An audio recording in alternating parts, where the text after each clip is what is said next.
Muy buenos días, bienvenidos a nuestro tiempo devocional, Tu Palabra para encontrar el camino. Hoy es 28 de octubre del 2025 y vamos a continuar con la lectura de la Biblia con el libro de los Hebreos capítulo 5. Hebreos capítulo 5.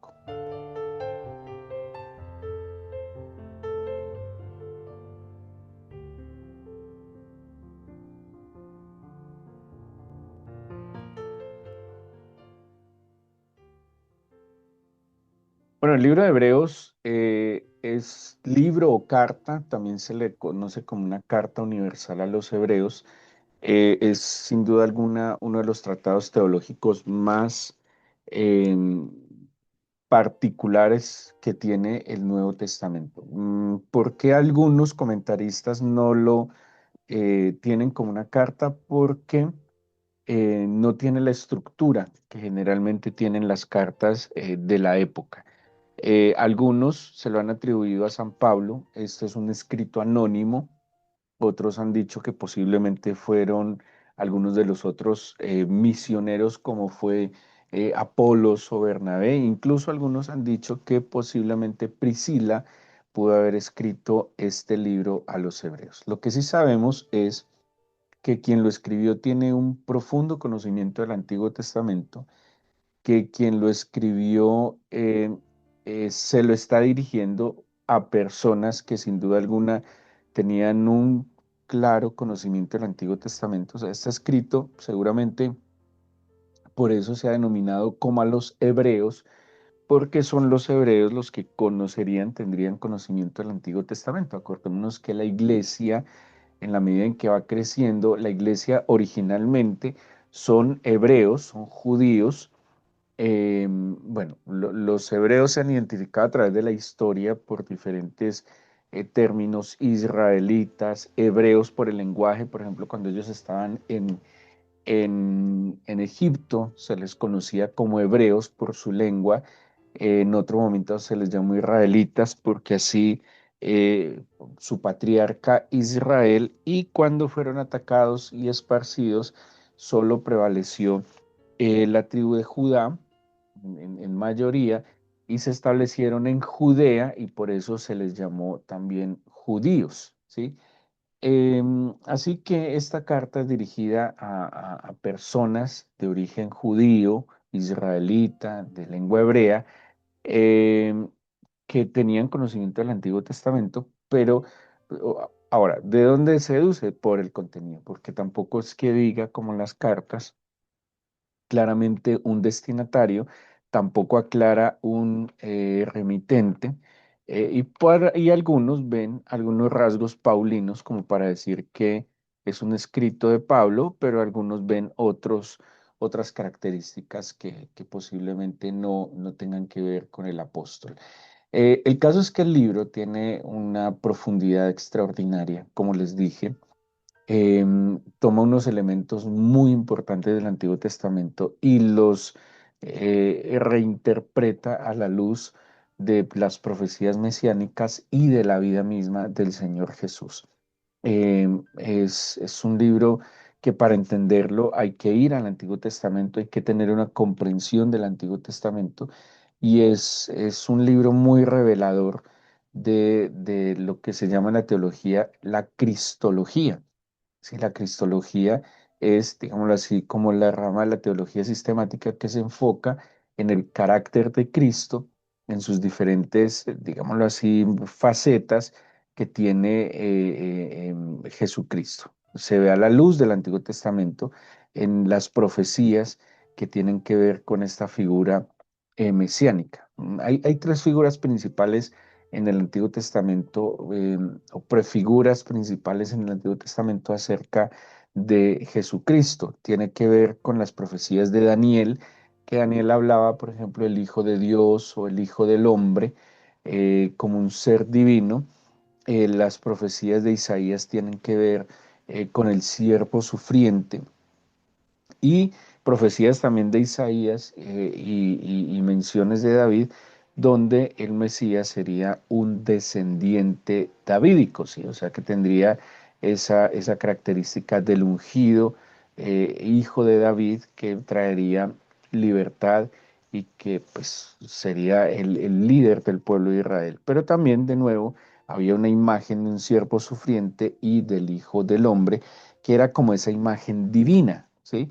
Que es la visión que nos da Daniel. Entonces, la cristología estudia todos estos rasgos y características anunciados o presentados en el Antiguo Testamento y cumplidos plenamente en la persona de Jesús de Nazaret, hijo de José y María. El capítulo 5 que nos compete hoy, bueno, el libro de Hebreos entonces, de nuevo, dirigido a personas con conocimiento en el Antiguo Testamento, está, y él plantea en la traducción de Reina Valera, nos lo plantea así, como la superioridad del Señor Jesucristo en diferentes aspectos. Primero, el Señor Jesucristo superior a los ángeles. Los ángeles eran seres celestiales. El término ángel se refiere a un mensajero enviado a cumplir una misión específica y colocan, ahora tenemos a un Jesucristo pues que, humano, ¿sí? Digamos a un Mesías humano, y que, como hemos dicho, perfectamente hombre, perfectamente Dios, ni negar la humanidad de Jesucristo es válido, ni negar la deidad de Jesucristo es válido. Entonces Jesucristo es superior a los ángeles, pero también el libro de Hebreos nos va planteando que el Señor Jesucristo es superior a Moisés. Esto es mucho que decir, acordémonos que Moisés es el principal profeta para el pueblo de Israel y aquí en el capítulo 5, que es el que vamos a hacer lectura, Jesucristo es superior al sacerdocio levítico, ¿sí? Y este es un planteamiento bien interesante, una, como les dije ahora, una reinterpretación del autor de Hebreos muy profunda sobre el sacerdocio del Señor Jesucristo. Y quisiera que leyéramos desde unos versículos atrás, antes del capítulo 5, que nos ubicáramos en el 4:14 donde nos empieza a decir el autor de Hebreos, por tanto, teniendo un gran sumo sacerdote que traspasó los cielos, Jesús el Hijo de Dios, retengamos nuestra profesión. Se refiere a nuestra confesión común, ¿sí? A nuestra fe, a nuestra creencia. Dice, porque no tenemos un sumo sacerdote que no pueda compadecerse de nuestras debilidades, sino uno que fue tentado en todo según nuestra semejanza, pero sin pecado. Estamos en Hebreos 4:16. Dice, acerquémonos pues confiadamente al trono de la gracia para alcanzar misericordia y hallar gracia para el oportuno socorro. En el Antiguo Testamento, cuando se establece el orden levítico, los hijos de Aarón iban a ser los sumos sacerdotes. Había otros sacerdotes que eran de otra familia levítica y estaban en términos generales los levitas como servidores. Había como tres categorías en el servicio del templo. Entonces, de nuevo, el sumo sacerdote, que estaba, era la cabeza de todo el sistema de adoración. Estaban luego los sacerdotes y por último estaban los levitas. ¿Sí? Podríamos decir que los levitas hoy serían lo que en términos generales son los diáconos en el servicio de la iglesia. ¿Sí? Los levitas estaban encargados de toda la parte, se podría decir, logística del culto. ¿Sí? Era el encargo de los levitas. Y los levitas, acuérdense que el tabernáculo o el templo tenía en sí dos partes y un patio exterior. Entonces, el sumo sacerdote y los sacerdotes tenían acceso al templo en sí. Y ya vamos a recordar un poco esas dos partes y los levitas, su labor se desempeñaba en términos generales en la parte externa del templo o en los atrios, ¿sí? O sea, que los levitas tenían esa función fuera del núcleo central que era el templo. El templo, como les dije, se dividía en dos lugares, el lugar santo y el lugar santísimo. Los sacerdotes podrían entrar al lugar santo, ¿sí? Al lugar santo.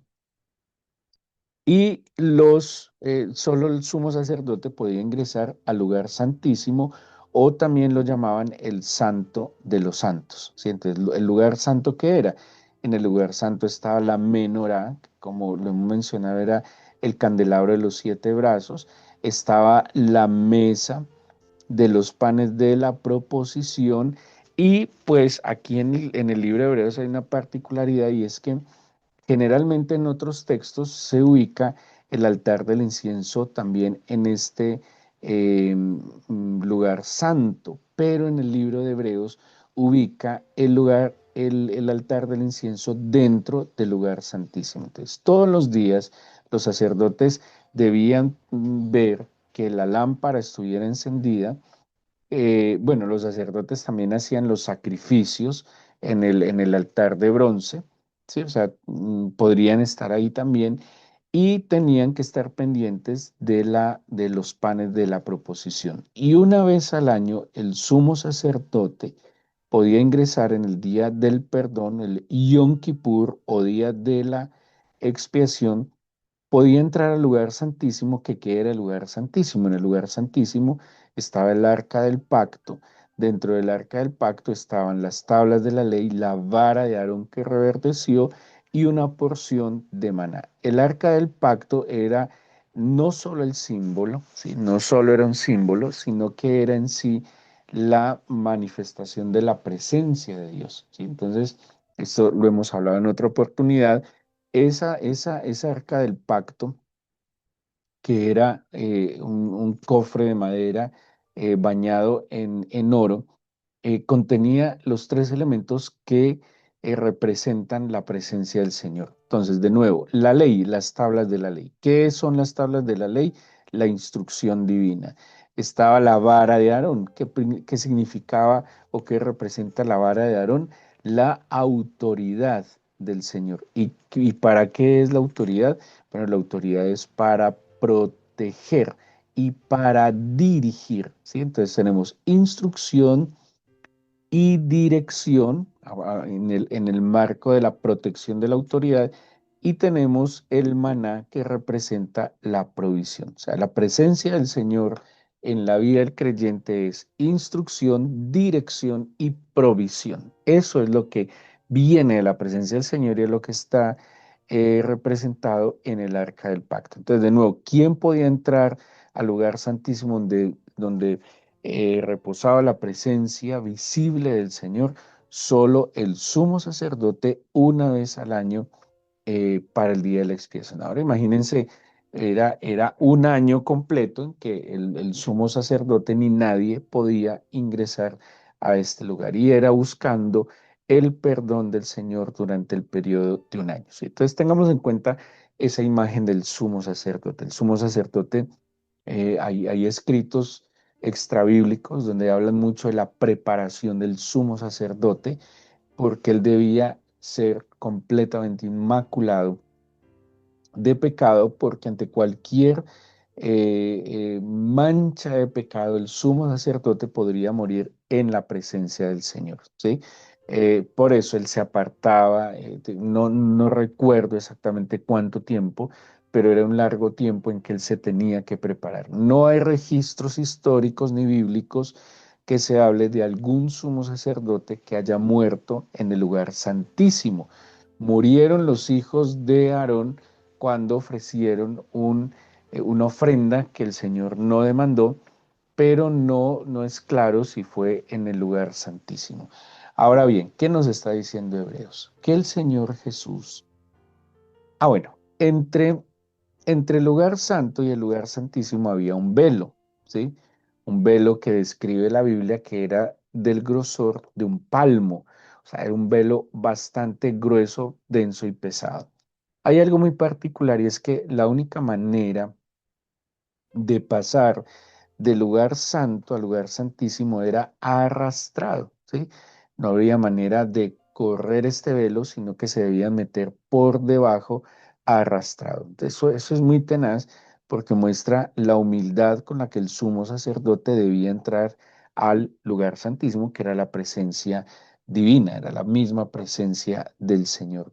Y ese velo obviamente se convertía en un obstáculo para que no solo los sacerdotes, sino el pueblo en sí pudiera acceder a la presencia de Dios. En sí, entonces, el único que podía ir a la presencia de Dios era el sumo sacerdote y solo lo podía hacer una vez al año.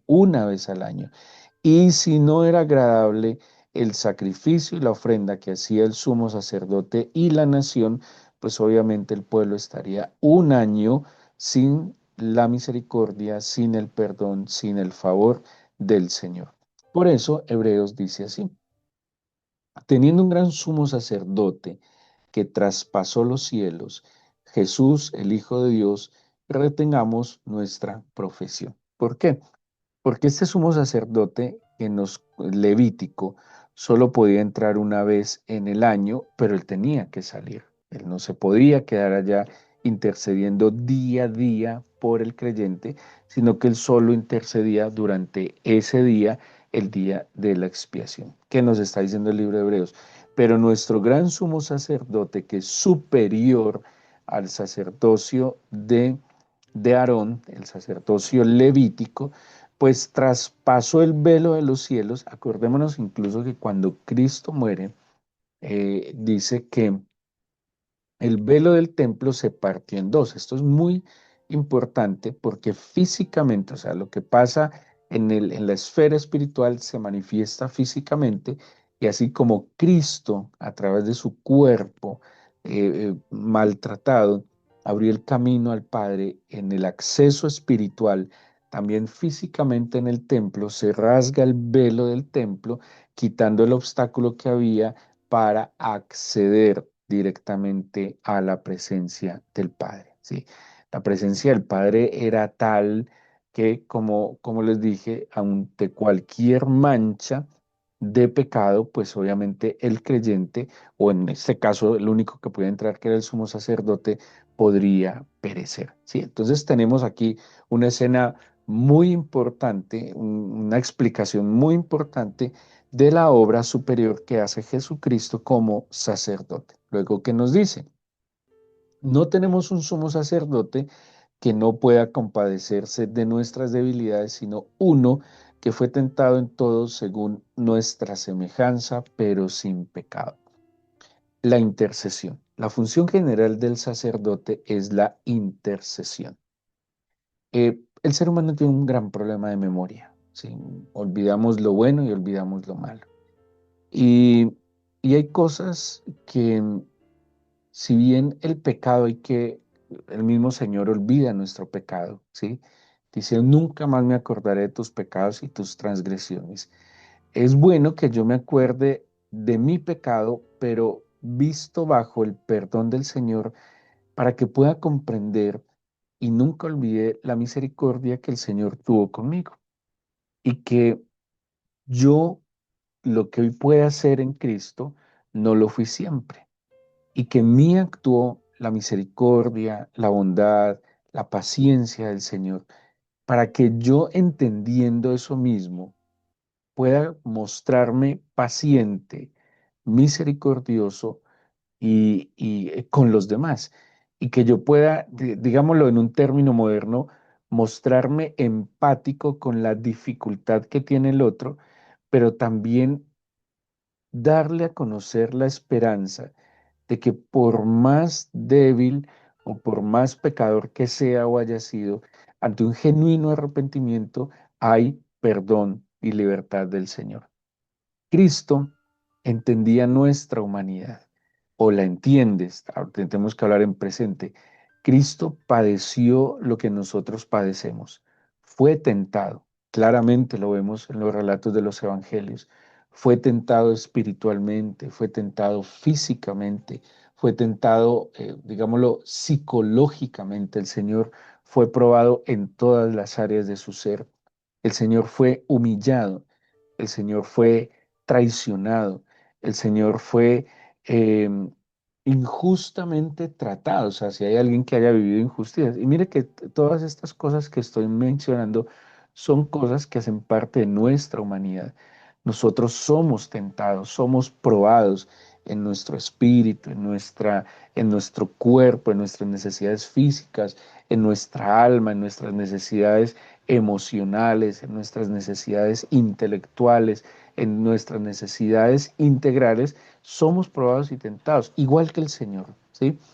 Pero la diferencia del Señor es que Él siempre se fortaleció en el Señor y logró superarlo, pero lo vivió. Lo que quiero decir es que tenemos un gran sumo sacerdote que se identifica con nuestra condición, ¿sí? Y cuando yo entiendo esto, no puedo pretender simplemente verlo lejano o sentirme indigno. Ahora, el pecado, esto es una realidad, ante el pecado yo sí debo experimentar la indignidad que genera haber pecado. Pero ¿qué es lo que nos está diciendo Hebreos? Como tenemos un gran sumo sacerdote que traspasó los cielos, primero guardemos nuestra fe. Y luego el 15 dice, no tenemos un sumo sacerdote que no pueda compadecerse de nuestras debilidades, sino uno que fue tentado en todo según nuestra semejanza, pero sin pecado. Lo que quiero decir es que Él se compadece ante las debilidades nuestras y no simplemente nos va a medir con una vara de castigo. Pero, ¿qué debe anteceder ese acceso a ese sumo sacerdote? Un genuino arrepentimiento. Mire, si nosotros a tiempo le manifestáramos con más libertad al Señor nuestras debilidades, nuestras necesidades, estén seguros que experimentaríamos su fortaleza y como dice la Escritura, podríamos hallar la salida ante la tentación y la prueba. Si nosotros fuéramos más ese sumo sacerdote que está en los cielos, al cual tenemos acceso por su misericordia, y como dice el mismo versículo 16, acerquémonos pues confiadamente al trono de la gracia para alcanzar misericordia y hallar gracia para el oportuno socorro. Tenemos un problema y es que no le buscamos de manera preventiva, sino cuando ya de pronto nos hemos metido en el fango hasta el pescuezo, ¿sí? Porque si nosotros tuviéramos la certeza de nuestro Señor, mire, hay un engaño que creo yo que el enemigo le mete en la cabeza al creyente para matar, hurtar y destruir en su vida, y es tratar de apartarlo del Señor, que le demos la espalda al Señor, ¿sí? Porque nadie peca de frente al Señor. Un primer paso para pecar es darle la espalda al Señor. Un primer paso para dejarnos llevar por nuestras concupiscencias y deseos es darle la espalda al Señor. Pero si en medio de la prueba y la tentación yo me niego a darle la espalda al Señor y yo voy de frente con el Señor y yo decido sostenerme delante del Señor, voy a hallar oportuno socorro en medio de la prueba o la tentación que esté pasando. Y voy a ir confiadamente al trono de su gracia. Hay un error, creo, y es que no sé por qué creemos que para ir al Señor tenemos que estar en una perfección moral.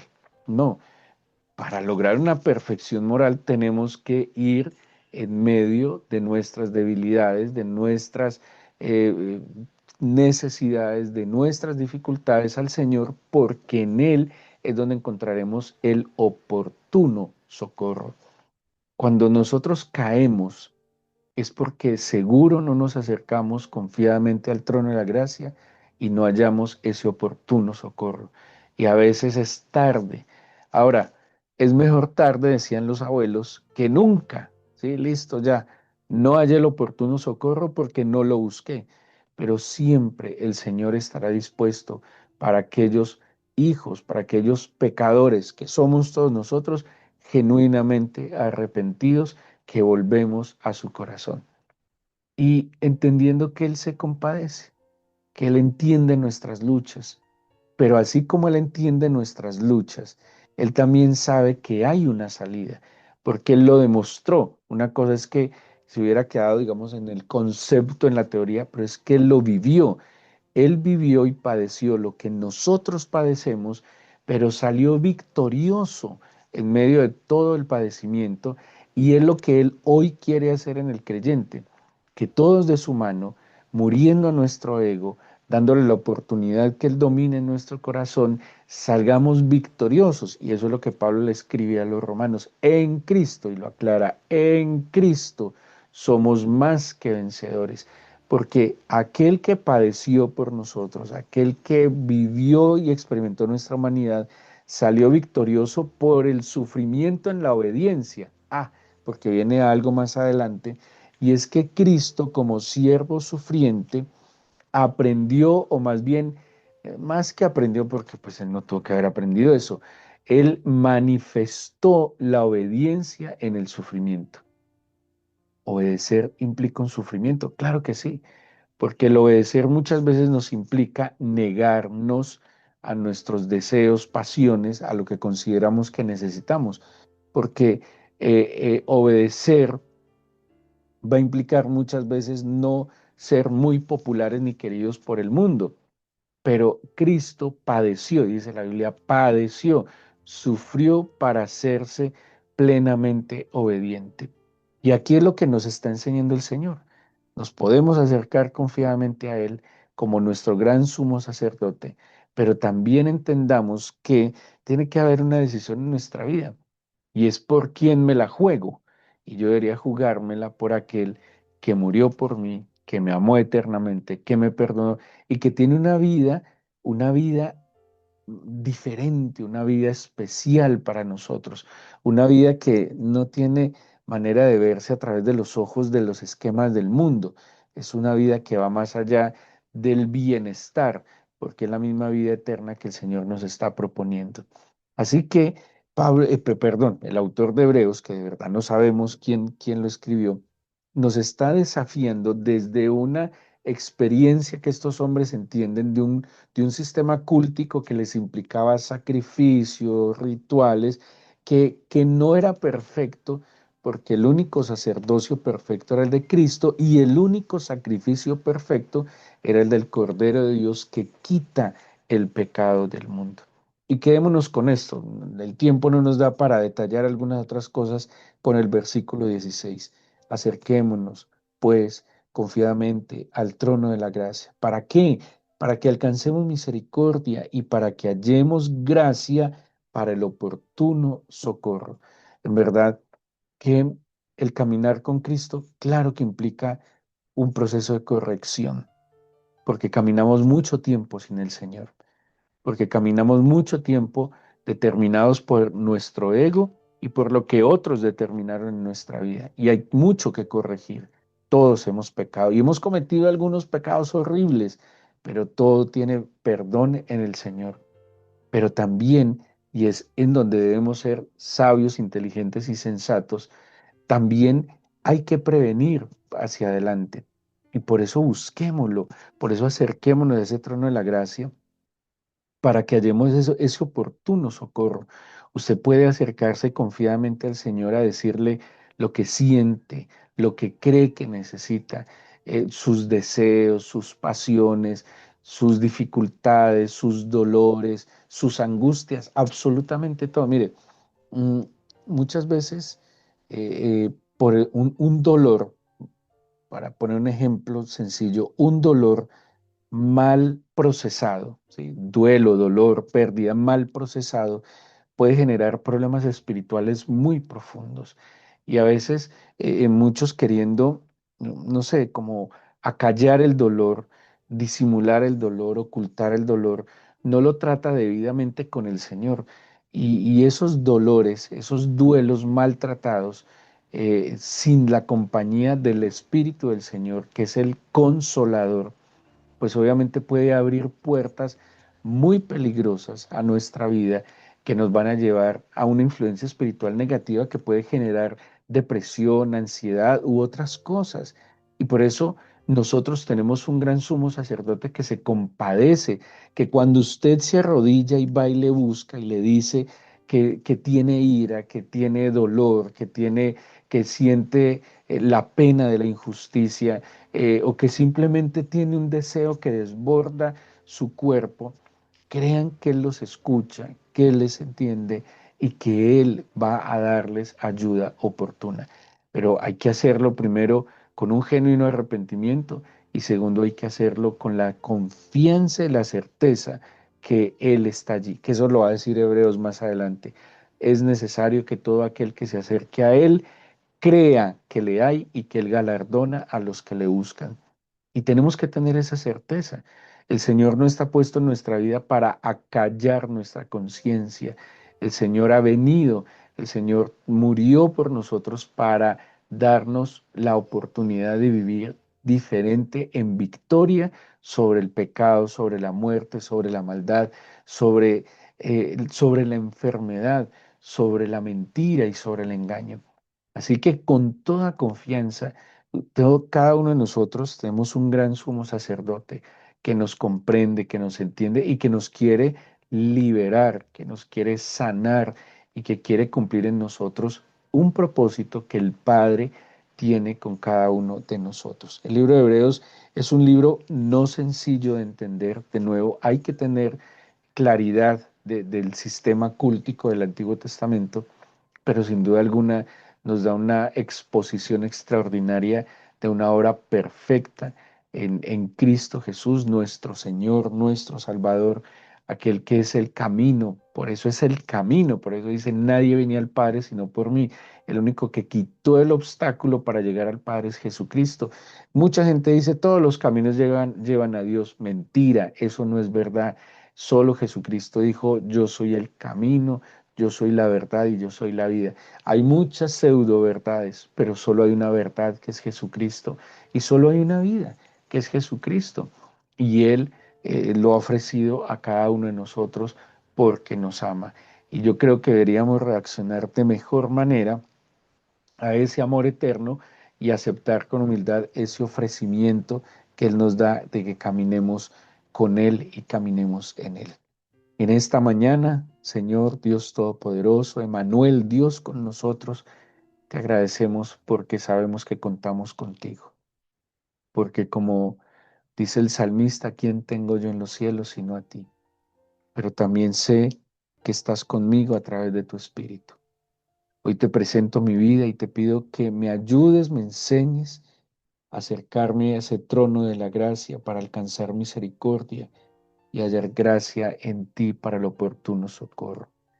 Señor, perdóname porque muchas veces no lo vi así y pude haber recibido ese oportuno socorro a tiempo, pero nunca es tarde, Señor, para volver al camino.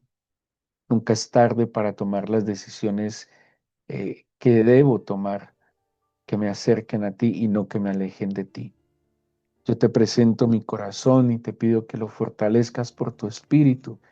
Te presento mi alma y te pido que alivies, Señor, las cargas de mi alma por tu espíritu. Te presento mi cuerpo y te pido que mi cuerpo, mi alma y mi espíritu se conecten a ti para que yo sea, Señor, donde quiera que me pongas, ese olor fragante de tu salvación. Danos tu bendición y graba tus palabras en nuestra mente y en nuestro corazón, Señor. Te lo pido en el nombre de Jesús. Amén.